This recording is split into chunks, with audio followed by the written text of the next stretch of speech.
This is a conversation with Jake Lynn, head of corporate development at Xendit.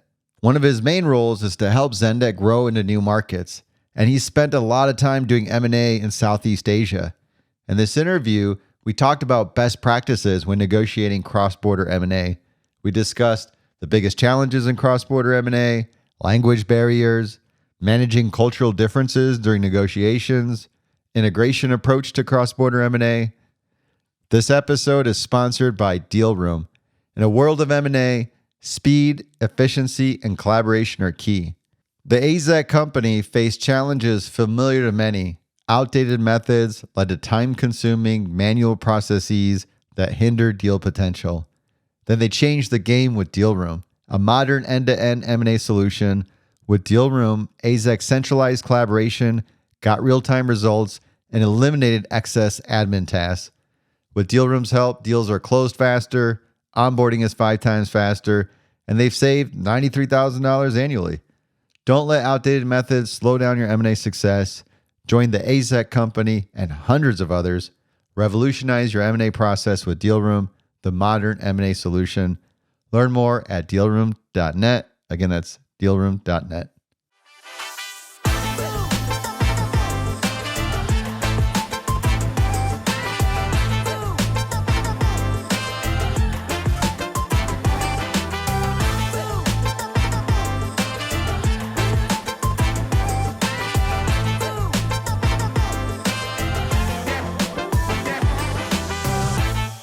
Jake, how you doing today?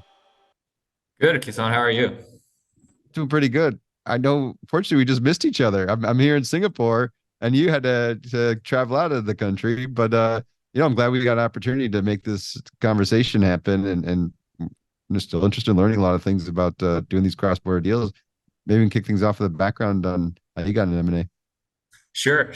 So, thank you for your time. And so I currently lead our corporate development team at Xendit.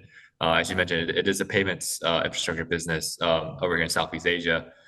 We are, you can think of us, for those who aren't familiar, we're probably the most similar to like a Stripe or Adyen out in the other parts of the world. And we are a Series D startup. We raised $300 million back in 2022, led by the likes of Co2. We're backed by several Silicon Valley names as well.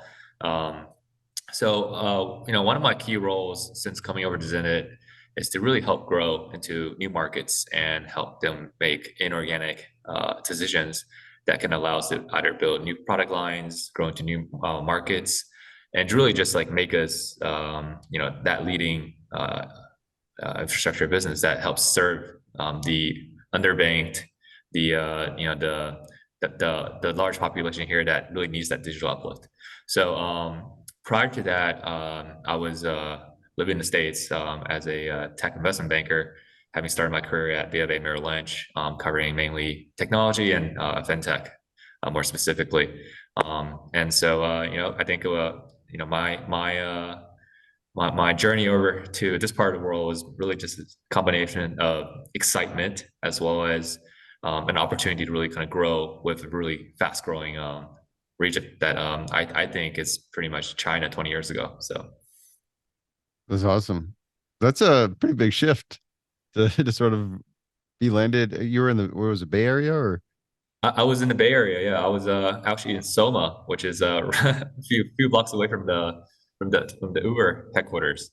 But it was an interesting time because it happened during COVID. We were all sort of working remotely, and I think at that point in time, I was just thinking, this was an interesting company. I've always wanted to try the startup experience. I think as an investment banker, one of the things that we do constantly is we assist companies. We create and craft stories for them, ultimately help them realize a successful exit, whether that's a raise or some kind of M&A situation, right? And to be able to do that for one company specifically and really hone down and understand the needs and business lines of that specific company is quite rewarding, because what you do is immediately reflected in the sort of the growth of that business, right? No ties to Singapore. Like you didn't previously live there or anything. Yeah, I have no roots here. So it's it's it was a little bit of a risk per se, but Singapore is also the safest country to choose amongst all the countries in this part of the world. It's very cosmopolitan. English is predominantly spoken over here, and it's easy to kind of navigate. Any like just big changes with that in terms of moving or something that you really miss about home? Yeah,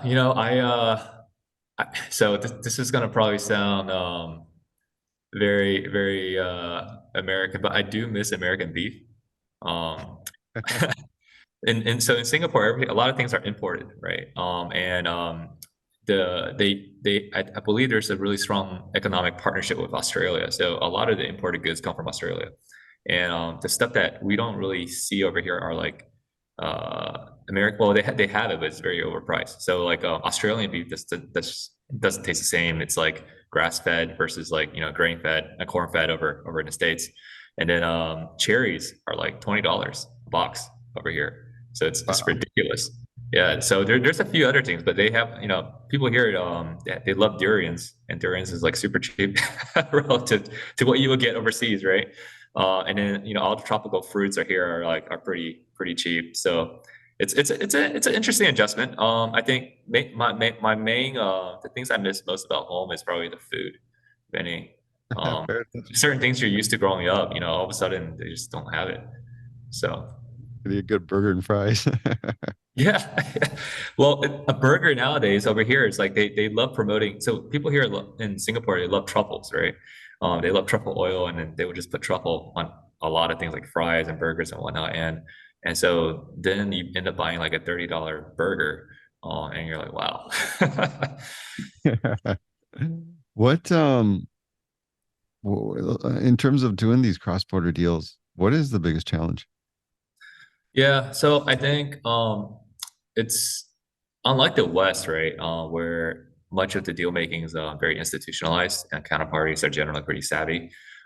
Southeast Asia is still a little bit rough on the edges. So terminologies like, for instance, an earnout or reps and warranties, things that you would commonly see over here in the States and wouldn't be much for debate in terms of understanding what they are generally more unfamiliar over here.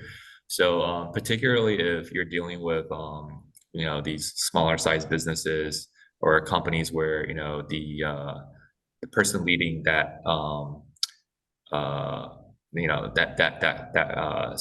I guess company that we're trying to acquire has not had much deal exposure. So, I think to put a little bit more context, like in the U.S., middle market M&A is generally companies between 50 million to like 200, like the lower end middle market. Whereas in Asia, anything above 100 million is considered quite big. So I think the scale of the businesses, the complexity, and just maybe the volume of the types of deals that people have been exposed to here are just um, not the same as in the States. So a lot of it's more of like kind of instead of using sort of financial jargon to argue or make a statement, it's like you kind of really got to break it down to layman terms and help them understand why, you know, this is something that needs to be put into writing essentially. That's actually really interesting. So would it be like a lack of standardization that, hey, people don't know Yeah. what to default to, and you sort of have to help define that?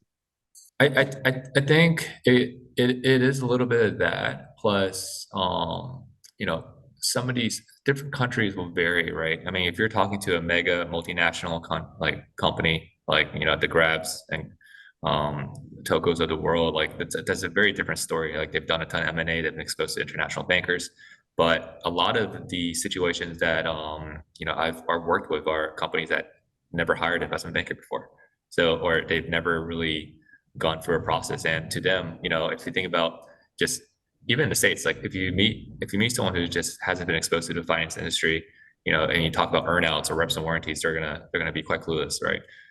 So I think that's what we're doing, not dealing with, but with companies of obviously a bigger quantum. Okay, interesting. So it's almost like it's not like in the US, you have a whole private equity ecosystem and you're running into folks that are pretty seasoned at doing these deals, where here you don't even see that volume of deals. A lot of them are going to be more first time doing these type of transactions. Um, does that sound right?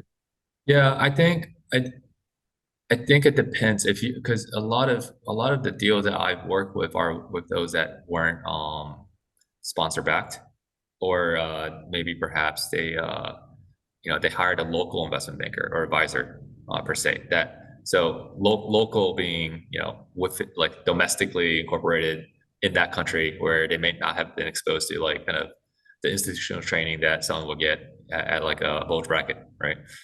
So I think from those, like there are certain nuances that would occur where it's just you just kind of have to sort of it's a part education, part negotiating, and just making sure that they get what you're trying to ask for.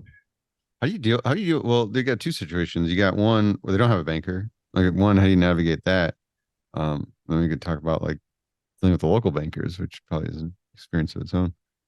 Yeah, yeah. So I mean, if they don't have a banker, I mean, I think a lot of it. You think about it like trying to buy a business from, someone who's uh, really just say, hey, like I think my business is worth this much because this really up and coming company that just made a news article sold it for this much, and there's no rationale behind, hey, like, well, what is the fundamentals of your business here? Like your financials might be way off. There's a lot of things you have to consider and assumptions, and I think it becomes sort of like I just want the same exit sort of mentality, right?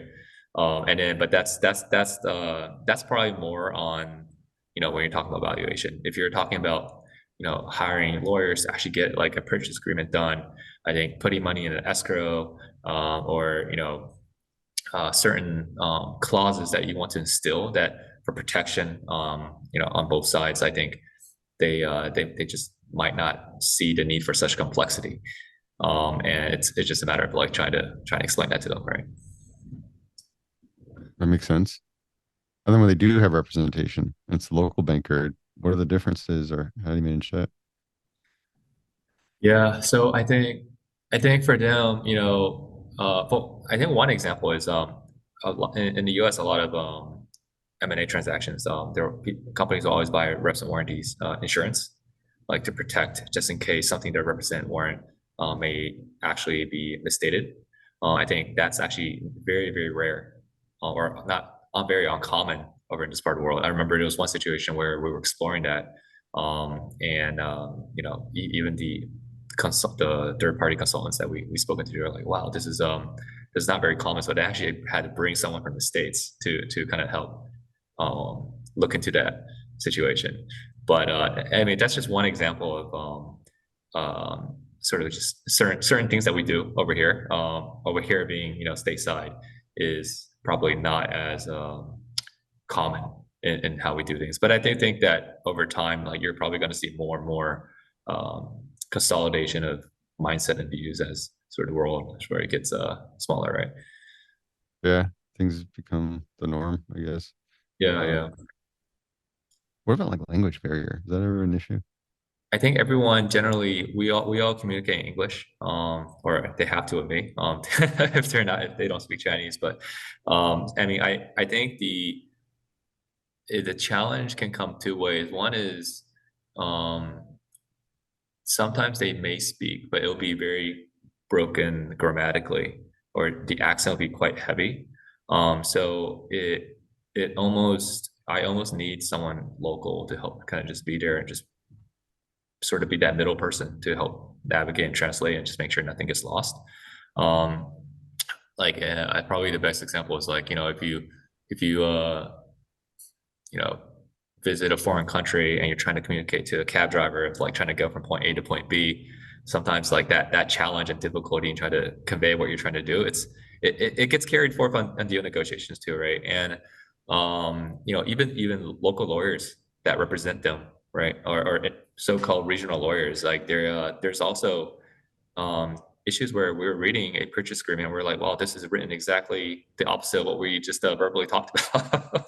So I think it's just it takes a little bit extra work and scrutiny just to make sure that what you convey is actually translated appropriately in writing, just to make. And so otherwise, and if there was ambiguity, I think just double clicking, even triple clicking on what you agreed on, and just re-putting that in writing just to make sure that both parties understand what was agreed conceptually. What, like, when you say you get a local person sort of sit in, like, who is it? Oh, so I think like I'll usually choose someone who is an employee within Xendit, for instance. So let's just say if it's Indonesia, I'll have either someone from my team who's Indonesian and can speak Bahasa to kind of just sit there and help translate. Or if it's Vietnam, I'll have someone who's representing our Vietnamese I guess business team to kind of just help be that translator, or at least help moderate conversations. Do you have a similar approach when you work with lawyers? Like, do you find somebody local who speaks the language? Yeah, so I think with lawyers, it's a little bit more different because once you bring lawyers into any conversation, it just becomes very rigid and formal. And even if you ask their role is to help you moderate, the other side won't be comfortable with a lawyer in the room. Whereas like if you bring like an internal, either someone from your deal team or someone who's like representing like the post-merger side, it's a lot more comfortable to the other party as well. Oh, that makes sense. Early on, keep it pretty simple. Keep it related. Otherwise, like I think they'll be cautious of what everything that they say, right? Is there a point though when you do bring the lawyers in? And Oh yeah, no, definitely. I mean, I think when we're trying, a lot of times lawyers are going to be lawyers anywhere you go. You'll be trying to you got the commercial side done, and then there'll be a legal side that just ends up being supposedly a big deal breaker. And instead of trying to convey that to the other side yourself, it just makes more sense to bring a lawyer on board, and then they may bring theirs, and you hash it out, right? okay, that's fair enough. Then it's like working with any deal and dealing with attorneys. Uh, Uh, how about cultural differences? Like, how does it really affect negotiations? Cultural differences, there's a combination of a few things, but one the starkest contrast I've noticed since coming over to Asia was the honorifics are pretty big over here.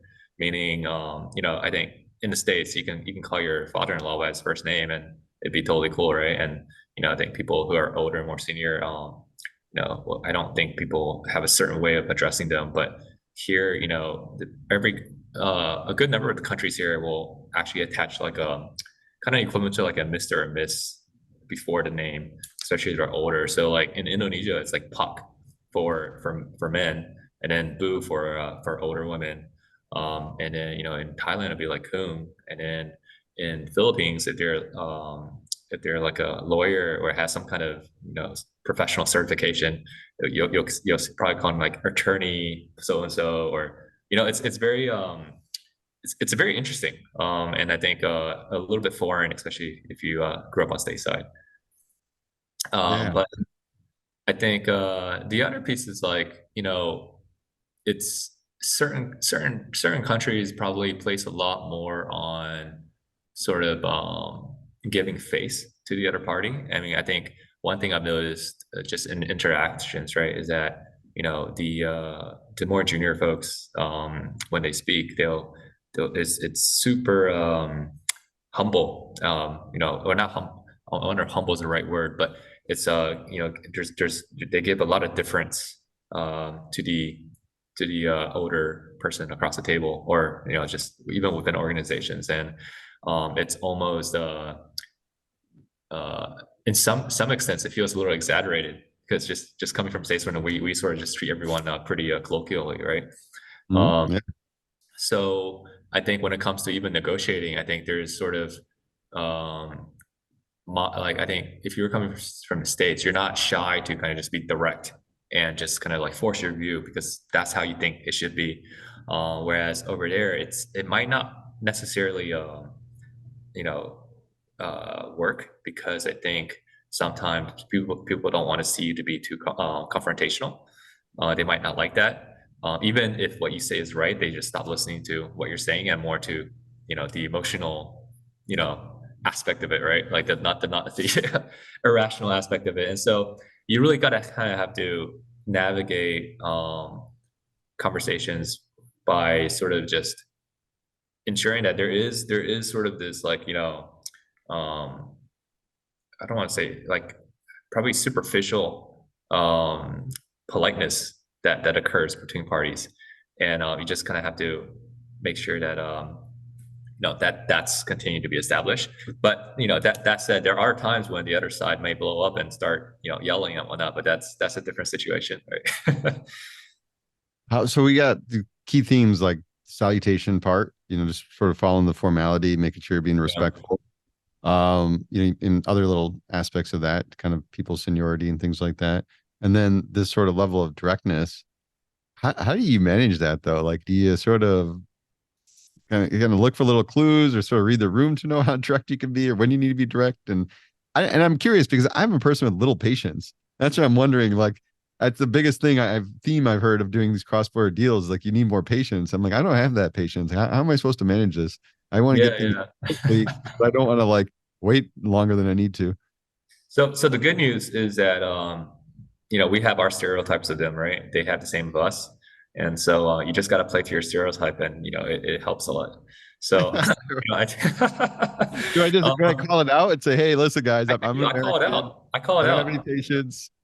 This is kind of how I do things here. I'm gonna get a letter of intent to you by the end of the day. Like, is that? Yeah, no, I mean, there are times where, like, look, I I may look Asian to you, but culturally, I don't think like an Asian. So like the way we work things, like, I could look, I prefer to be direct and efficient. I just gonna be straight to the point, and I'll just say that up front. I was like, look, that's my style, but we can, but if you have a different way of preference of going about it, let me know. Which is kind of forcing them to say, hey, I like, if they say I don't want to be direct and be indirect, then that's almost kind of you know kicking themselves in the foot a little bit, because when you ask a question like that, it's hard to say, hey, I'd rather you not be direct, right, on negotiating a situation. So that kind of helps. And obviously, I try to make sure that I think when I joined, it was during COVID, where a lot of our work had to be remote. But I think whenever I get the opportunity, I always try to meet that person in person, right? So um, it helps soften the edges a little bit, and if they drink, that works even better. So I think you try to do whatever you can outside of the formality of it, just to kind of um, build that trust and relationship, right?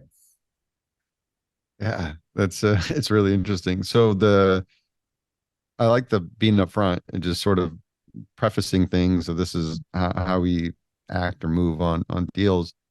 Um, if they come, like, do you ever get like maybe alignment on timeframes? Is that something you'd actually click into a level of detail around?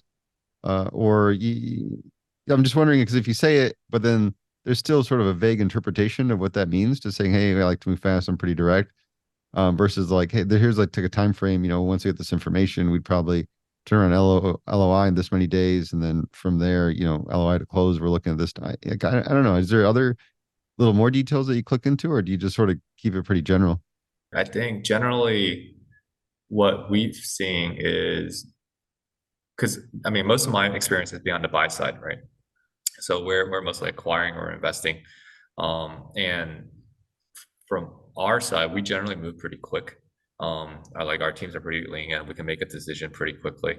But there are times when we're doing due diligence and whatnot, and they may need more time to put their materials together, which is actually quite common in the US too, especially if you're dealing with like middle market companies. Like, they just don't have all their stuff together. And I think I want to say time is not necessarily a big topic, because at least I've been fortunate, probably because all the deals I've worked with, they've been pretty prompt in giving materials. And if anything, it's their side who's actually chasing us on some certain topics, because I think some of the companies that we deal with are probably small enough where, we're dealing directly with the founder or like, their key decision maker. Whereas at a company like Xendit, we have to go for internal ropes to kind of get certain approvals.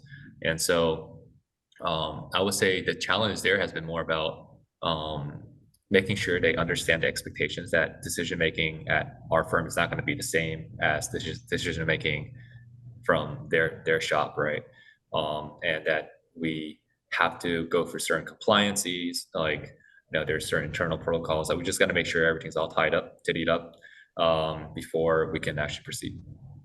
That makes sense. So you're kind of getting at best clarity in terms of I need to get the deal done. Do you have an example of a deal where cultural differences either derailed the deal or almost derailed it? I don't have a specific example where a deal was derailed because of cultural differences. I think there's been colorful conversations between parties, namely the other side, where they had a certain expectation of, of us apparently promising them we would, agree to a certain, I guess, a commercial term, when in fact what was actually stated was we'll look into it, but somehow that was interpreted as we'll do it, which is not the same thing, right? Or I think we may have said, okay, like I think this we hear you. This seems to make sense, but we just need to make sure we understand it and discuss it internally. And I think from that side, their point of view, they may have thought, oh, they thought what we said makes sense, and just forgot the part that we caveated, and then that became sort of time wasted to try to go back to the other side and tell them, hey, like, just we hear you, but that didn't mean we agreed to it, right? So I think conversations. So that's kind of the big challenge, or the closest I get to wreaking havoc on a deal. I think so. And then just don't use sarcasm ever, because that they don't understand sarcasm over here. That's probably my tip of the day. Like I use a lot of sarcasm, and I know it's jokes here. I would say that jokes are probably the most easily lost in translation. So I never joke. I mean, I think there were a few times, and I will give you an example if I recall, where I would be sarcastic internally with my team, and they would actually respond very seriously to it. And I was like, oh man, this just got lost. Okay, so keep the sarcasm at the bar. Don't keep in the work environment. Yeah, exactly. Fair enough. Is there? I'm curious. So, all these countries you worked with, what countries you worked with? Because you mentioned Philippines, Thailand. I've worked with Philippines, Thailand, Vietnam, Malaysia, Greater China. It's a combination of countries as well as people from those countries, right? So what I'm giving you is sort of the latter or a combination of the both. Because I think that ultimately is what matters, right? It's like what country the person representing whichever business we're looking at is hailing from. But I think I don't, I would say Philippines is probably easiest to work with in terms of language. A lot of Filipinos, they actually speak quite well. And you can actually wouldn't even have an issue. Like any American going to Philippines actually wouldn't have an issue speaking with them. I think Indonesia would be actually Indonesia would be okay too. But they generally prefer to speak in Bahasa. So I think they're more comfortable speaking their native tongue, but you can get by. I think when you get to countries like Thailand or Vietnam, that's when the accent gets a little bit heavier, and having an intermediary or someone in between to kind of just facilitate conversations helps a lot. But obviously, the ones that have studied abroad and came back, that's a different story, right? So, who's the biggest pain in the ass to work with? Oh, I wish I could tell you, but we'll have to save that for another day. Okay, maybe we'll make it a little vague. Just difficult, hardest, or if you were to look at the other extreme instead of on the easy side, and you got to name specific countries. You could though, that'd be nice. Of like where does it get tough? Like I did a podcast interview in Tokyo, and Oh my God, all the formalities and everything, and like the whole business rituals and just the nature of consensus on things. I personally think that's the hardest I've ever heard of, but I'm curious, what's your take on it? I think sample size wise, it may not have, I mean, there could be exceptions, right? But based on the sample size I personally encountered, um, I would say Thailand might be one of the more challenging ones because they're so loyal to the original relationship person. So that like if a lot of what normally probably works is that if someone introduces you to a potential target per se, and then we take over, we start having dialogues, we start negotiating, and then they understand the changes of control, right? But I think at least in that specific instance, I was literally ghosted by email. They didn't want to talk to me directly, and so we had to actually use the original person who brokered that relationship just to keep that dialogue going. So that was a challenging aspect of it because you couldn't transition that relationship over. Whereas like I think with a lot of the other situations, that was actually very okay. Yeah, that's when you gotta really dig into to pay attention. That's interesting. Because it's yeah, I mean, if the window's closed, it's hard for you to like do much, right? And so we actually had to continue to use a mediator, which just was one step additional than what we needed to be efficient, right? What are like best practices? Just here you got these different varying situations, but in terms of getting good negotiations, making the process smooth, what have you learned?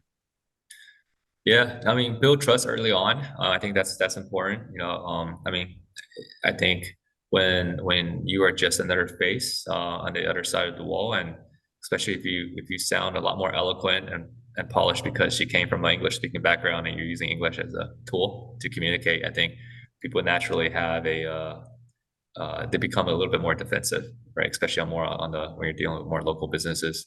So I think meeting them in person and showing them, especially, you know, what I try is I try to show them that I'm more Asian than I am, Western, just to kind of create that affinity. And I think that helps a lot. And then I think, like I said earlier, don't be shy about communicating your communication style. So telling them up front that, hey, like, if I'm direct, that's I apologize, but I can try to be less direct if that and say that in a joking way, and people generally open up and are a little bit more open or are accepting of kind of how you act, right? But I mean, then again, I'll tell you, because I've been told on deal fronts by actually this person from hailing from the Middle East, representing another company we dealt with, that he actually prefers to work with us just because of how direct we are. Whereas like it's been painful for him dealing with other parties in other regions when the conversation has to be a lot more nuanced and and very passive, for lack of better words. It was funny because I was thinking, you mentioned, I was thinking about even within the US, like one of the early deals in my 20s, the first time dealing with a New York-based company.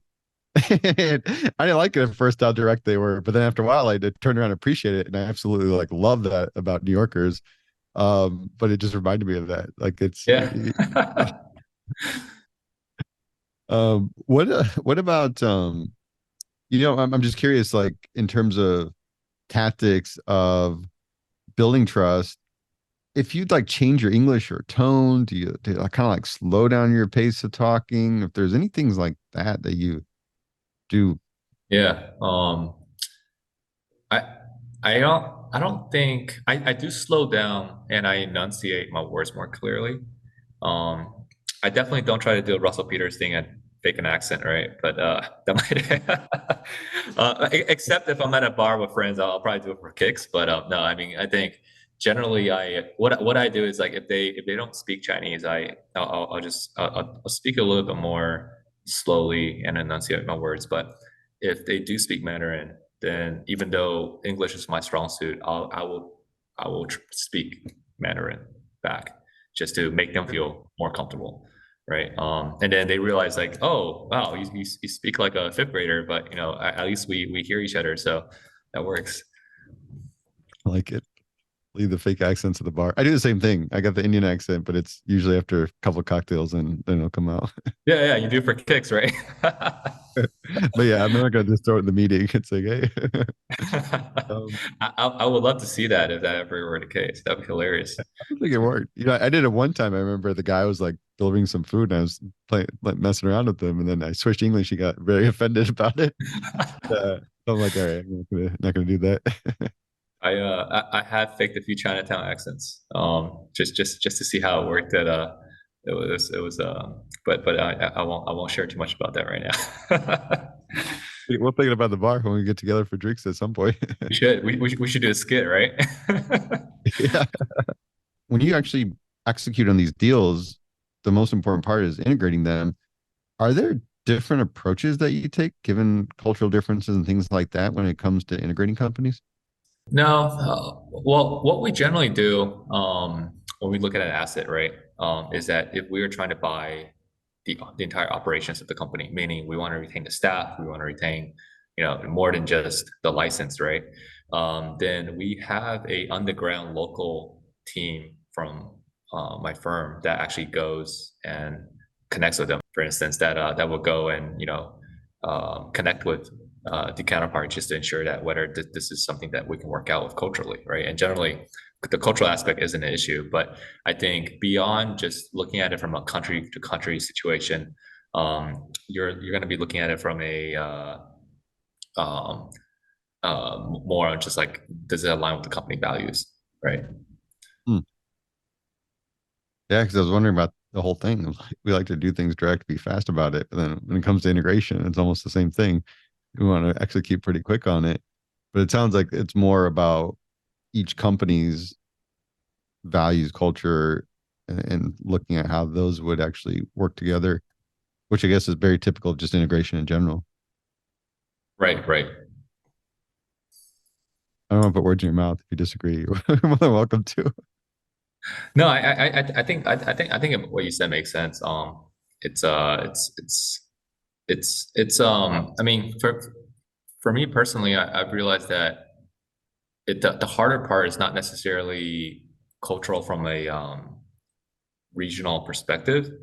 It's more around whether they have a startup mindset, right? Like if whether they can move nimble, or are they like a mom and pop brick and mortar shop with employees with the same kind of mentality. And that's important, and that transcends borders, right? Because whether even in the States, like if you're a tech company acquiring like a 20-year-old industrial sewage plant, like they're going to have very different mindsets, Yes. and just the way they think about things, right? There's a lot of factors that go into that. Given the examples you mentioned, what type of industry it is, and are they startup oriented culture or not? Yeah. What about, can you teach me negotiations? I want to know if there's there's obviously good fundamentals, but I don't know if there's things that are even different when it comes to the real meaty part of negotiations, like the pricing part. Is there, I don't know. I'm always cheap. I'm always trying to get good deals. So I always start off bidding really low. And then Yeah. I think it's very specific to the situation. I mean, for us, obviously cash is king, and you prefer to give as little cash as you can, but at the same time, you want to make sure that you're offering something that is in line with sort of companies of that similar scope. So I think at the end, it might be a combination. It's just like, hey, what exactly is your floor? Like, what do you want to make us go forward? And then we work around that and we be creative around it, right? So if perhaps they're asking for $100 and we think they're worth 70, then maybe we give them 70 and the other 30 is like some kind of earn out, right? Where they have to kind of really grow that business to where they say they are. And if they don't, then we don't give them anything. So, but then you'd give 70 cash. Well, I'm using an example, but I think if it could be a combination of cash or share swap, it's we don't really use debt, just given the nature of who we are as a business, but it will also be cash or stock. Can you give me an example? And I'm just curious about, I know every industry has different practice around it, and every practitioner has different practices around it. But I'm always curious because I'm the same thing, right? I think early stage company growth, you want to preserve the cash, and then you have these other levers. You have earnouts, you have the whole paper, and then you have the stock. Use the term stock swap, which is how it converts over when the deal's done. Like how do you think through that combination, and is there a certain ratios that you think of when you present it? I think we've tried to figure out internally what our appetite is for the business on a cash basis. And then if that gap is unbridged, and we try to kind of figure out whether we can complete that using stock, or we use some other kind of deferred scheme, right? And it's less about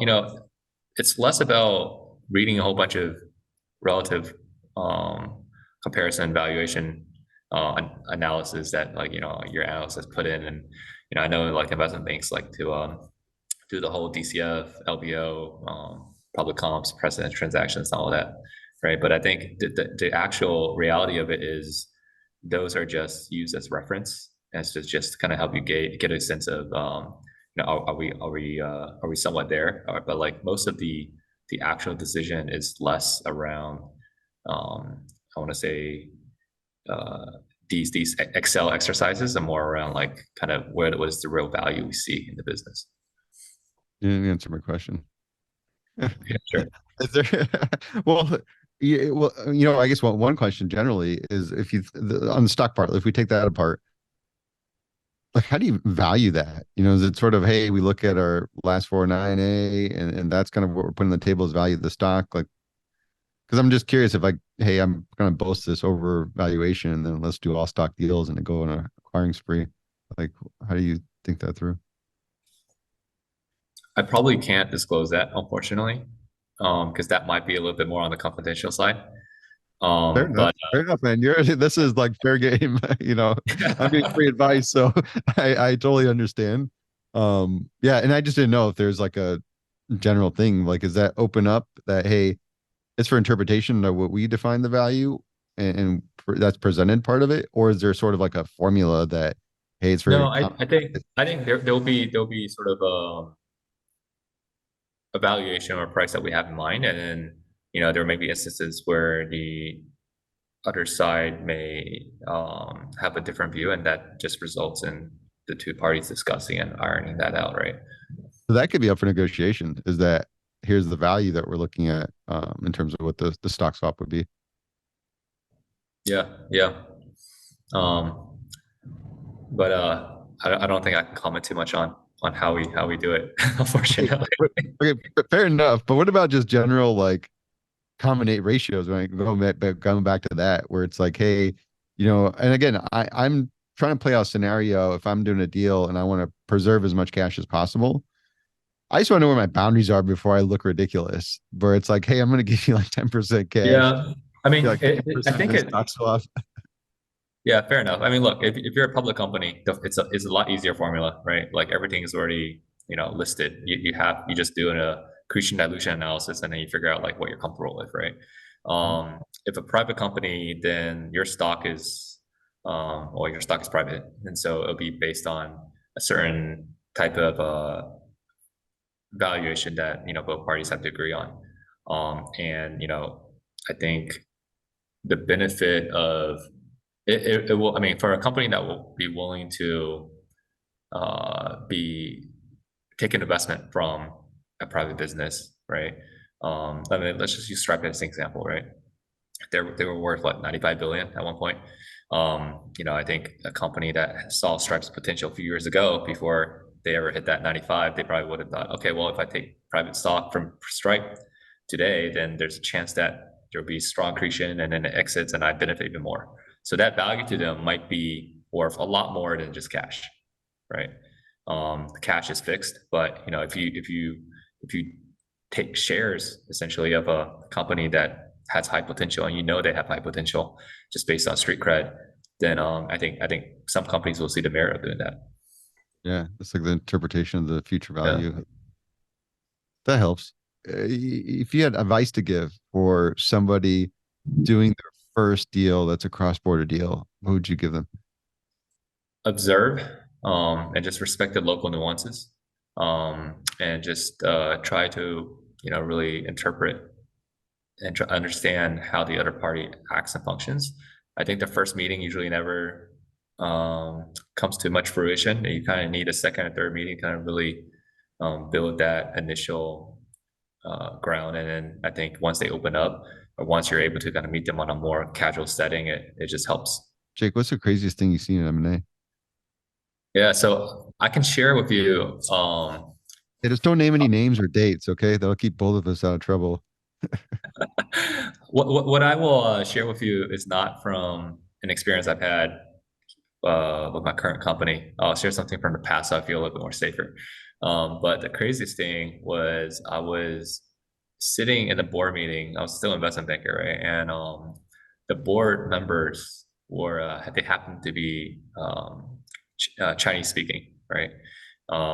And the management didn't speak Chinese, right? So during the board meeting, we were discussing a deal, and then the board was like, "Okay, guys, can you give us a few minutes?" And this was over a virtual conference, right? Because they were working off different time zones. They were like, "Can you give us a few minutes?" And then suddenly they started chattering Chinese about the topic, and I happened to be the only Chinese speaker outside of that board team, and they weren't on mute because I guess they assumed that nobody understood them, and so I was listening, and I started by just like letting my MD know at the time. I was like, "Hey," I was like, "This is what they're saying," and then I pretty much became like an unofficial translator for everybody on the other side.